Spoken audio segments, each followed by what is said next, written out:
Ladies and gentlemen, we will be brief today, but let me share with you, in the spirit of our brilliant young orator, not the branches, but we have to look at the roots of what the problem is. And I can't tell you, but I have an enormous sense of joy in my heart. This is the 400th year of Africans in the America. This is the 50th year since Miss Shirley Chisholm won New York City as a congressperson. And I am not interested, let me tell you, in black history for the first black this, the first black that. That was not the spirit of the original black history. It was showing that the black and the white working together, those that brought about progress. Black History Month is in February because its founder dedicated it to Frederick Douglass and Abraham Lincoln. It was about progress. And why is that so important to me today? Because I just saw my sister and friend, the district attorney, the state's attorney, Kim Foxx, not the first, but the best state's attorney that we've ever had. Not just the first, but the best, the highest character, fighting for justice. We have enormous issues that we are now facing. We've heard all the great stuff about African-American women, black girl magic, all good things, and these women are now at the top of our state government, but you have to ask why. Because the state of Illinois, the county of Cook, and the city of Chicago is at its lowest point ever. I want you to go to church tomorrow. You've got to get the good news. But today I need to give you the news. You're going to want to go to church this afternoon and tomorrow. I'm simply going to give you the news. And the good news, Reverend Moss, that's a fine church at Trinity. Find your way to Trinity first thing in the morning. The news. Where the lake and the prairies meet, this is the city of Chicago. The city where Jean-Baptiste du Sable created, if you will. And by the way, you know, the founder of our city of Chicago is buried in Missouri because he had debts and they ran him out of Chicago.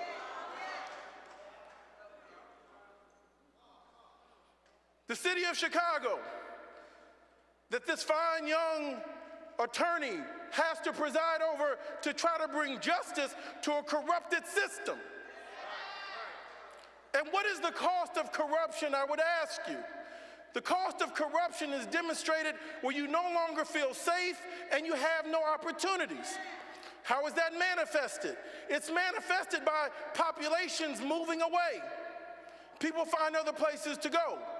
That is why the state of Illinois is losing population.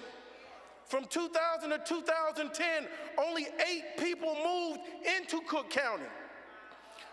What is our state facing now? We've got a graying population. They're older. We've got a structural deficit. And we have a mounting debt burden that these ladies now must also confront. Well, how is that demonstrated? Well, at the state level, there's been this enormous amount of pension obligations. The state is indebted to the tune of over $113 billion in outstanding pension obligation. Wealth and poverty and population all move in tandem.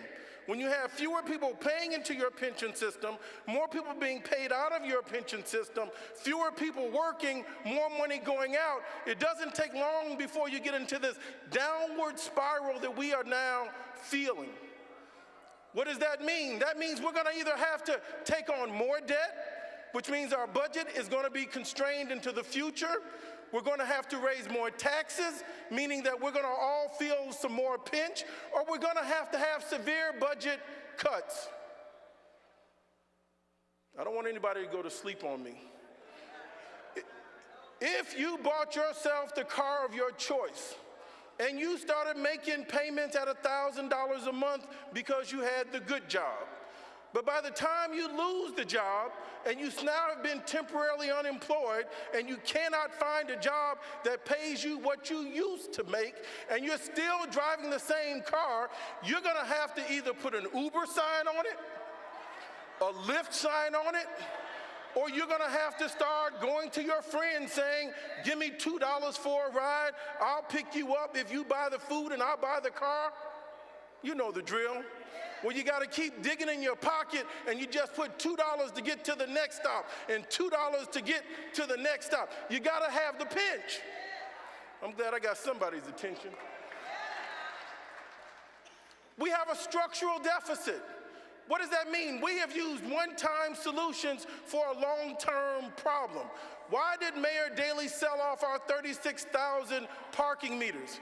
Because he had a structural deficit. When he sold it for $1.15 billion, he used that money to plug the hole. In 2011, when Mayor Rahm Emanuel walked in there, look out, what did he see to his surprise? After he got through shaking hands with President Obama, by the time he got through glad handling, by the time he said victory and I won, lo and behold, what he thought was a gift was a $750 million immediate budget crisis that was on his hand. Thanks a lot for not telling me. What is all being held that we don't know that's going to be in front of Ms. Lightfoot? We don't all know yet. So I'm saying let us walk tepidly, because there's going to be an aha moment. What do we have in a structural deficit? We've got 150,000 vacant seats in our school system. We've got too many buildings, too few students, while the last administration was keen on outsourcing our public resources to charter schools that have been a plague of corruption. What does the mayor have to see?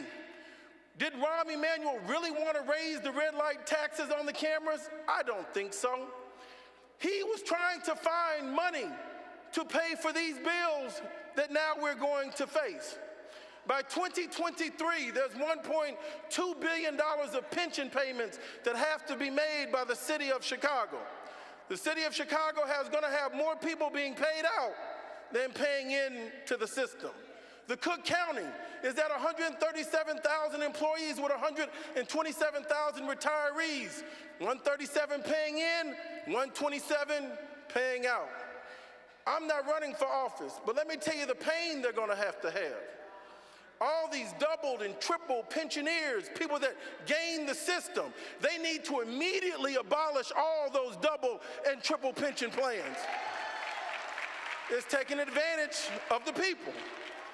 We have a declining population. I'm 53 years of age.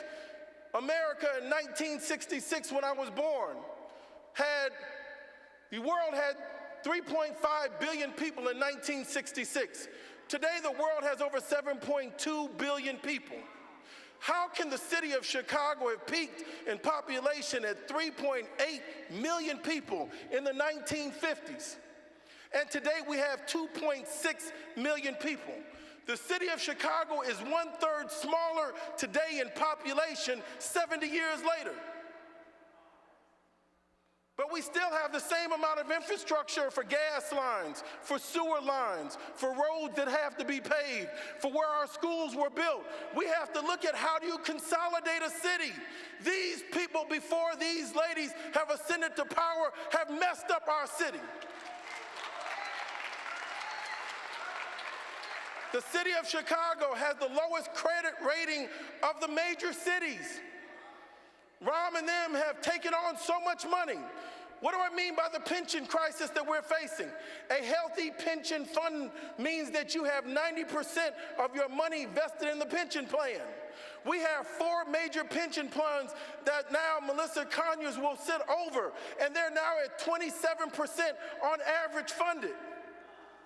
So enormous amounts of payments have to be made to our pension plan. Now, you know when you pay down your credit card debt, when you pay down your home equity line, you don't feel good because nothing happened that you could touch. The money that's going to be raised is going to have to pay for the old debts that have already been incurred. Number one, how do we turn this around? Not at the branch level, but at the root level. We've been averaging since 2011, and this is why the work of Ms. Kim Foxx is so important. This is why we have to stand by her, because it's our path going forward to economic growth and prosperity.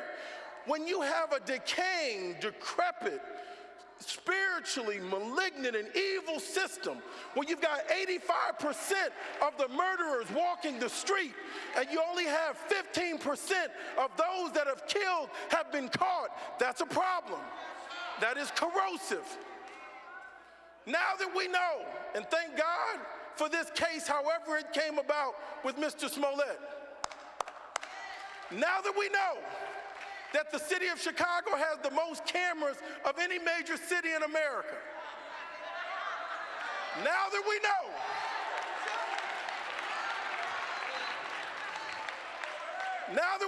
those HD 1080i cameras can see things in the dark, they can see black folks in the dark too.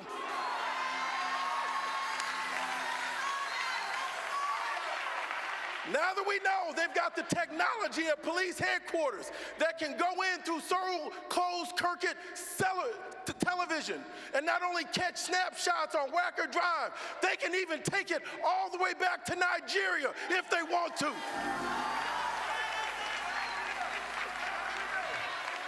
Now that we know, since 2011, the city of Chicago has been spending on average through 2018 $100 million a year in police overtime. Wake up. Thank God for this case. It's crooked, it's strange, it's weird, but thank God we can put the light on it. On average, they've been spending $100 million a year in police overtime. You can make more in 18 months signing up to be a Chicago police officer than you can with a master's degree. Policing is expensive. In 18 months, they're advertising you'll be able to make $72,000 a year. That's more than the teachers. Can you imagine if we were spiritually correct and we had overtime for our teachers and not just the police? Can you imagine if we had prioritized building a $95 million child and senior citizen care facility and not a police academy? 2011 to 2018. Ms. Fox, if you don't mind, I need you to sit right there, please, okay? It's time for the men to stand up. I don't want them attacking her. Let them come through us. Leave her alone.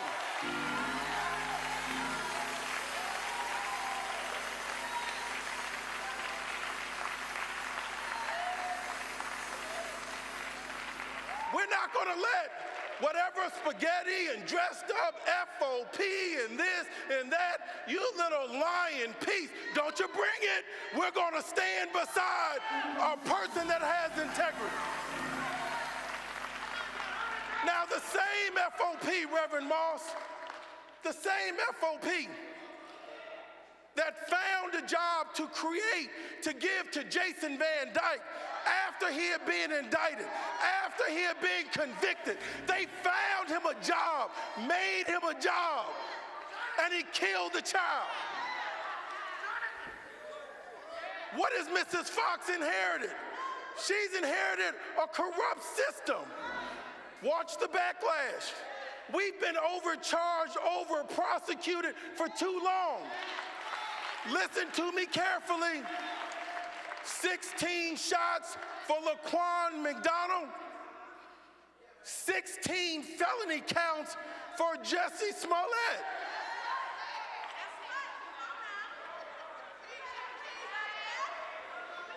16 felonies for Jason Van Dyke. 16 felonies for Jesse Smollett. What was his case? He got himself beat up, the end.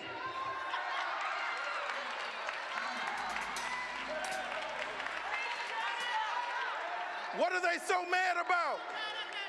Mrs. Fox says, I'm not going to have criminal felony prosecutions under 300. I'm going to move them up to 1,000. Why is that? If some child steals my phone You can have it. If you steal my phone, was that really worth you invalidating your citizenship and getting a felony? Ms. Fox said no. That's a $1,000 phone. Mrs. Fox says all of these persons getting medical marijuana and leisure license for marijuana. And you're going to charge the children with a felony when it's legal in some states, illegal in other states, about to be legal, and some of the officers are doing it. No!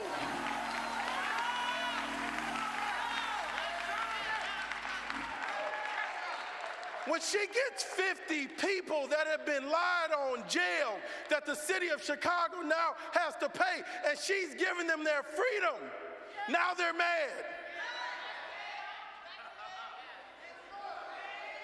When the mayor of the city of Chicago, I'm talking to you, FOP, you gave me 3 tickets in the alley behind the building of Push last week. You ticketed all of our members in a 2-block radius. I'm not saying that was an accident. I'm not saying that you were unkind. You know you've been racist and vile to the bone.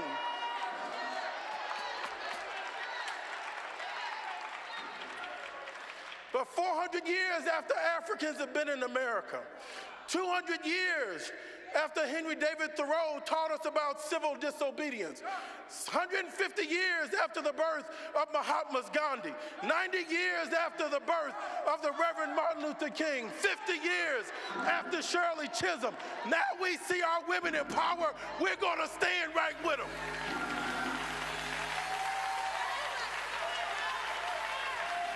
In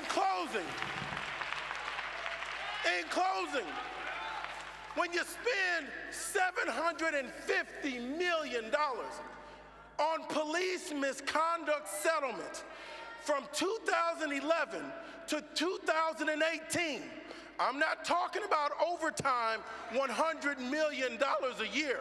I said police misconduct settlements of $750 million over the last 7 years under the watchful eye of Rahm Emanuel.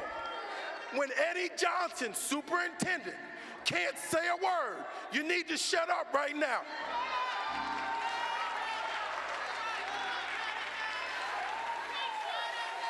Eddie Johnson, I want to know, since you want to send Mr. Smollett a bill, and it ain't even about that little $130,000, I want you to show me a detailed accounting on how you calculate your billable hour to investigate overtime. I want to know, why do you find time to solve the crimes of the rich and the powerful, but not the poor, the little Laquans all over the city? Laquan McDonald was a $5 million settlement. They have spent $750 million on police misconduct settlements in the last 7 years. Lord God, pray for us. How many more Laquans are in the grave we don't know about? 5 goes into 750. 150 times, 750 divided by 5, you're talking about less than a half of 1%. Less than a half of 1% is the $5 million. And you want to waste our time on $130,000 when you spend on average $100 million in overtime. The police budget is $1.5 billion. The overtime is $100 million, and he wants to look for $113,000. Jamal, isn't this the same guy that the city paid the lawyers to withhold the tapes, Jedediah? My brothers and sisters, ladies and gentlemen, I am so proud today. This woman is going into the mouth of the lion and the jaws of the most vile and vicious people on earth. We're going to ask Jesus to build a fence all around her. And let this be a message And I know the FOP is looking. Let this be a message to the hypocrites. Jesus has a word for you too. Woe unto the hypocrite. You can see a little bitty needle in that man's eye, but you can't see the log in front of your very own.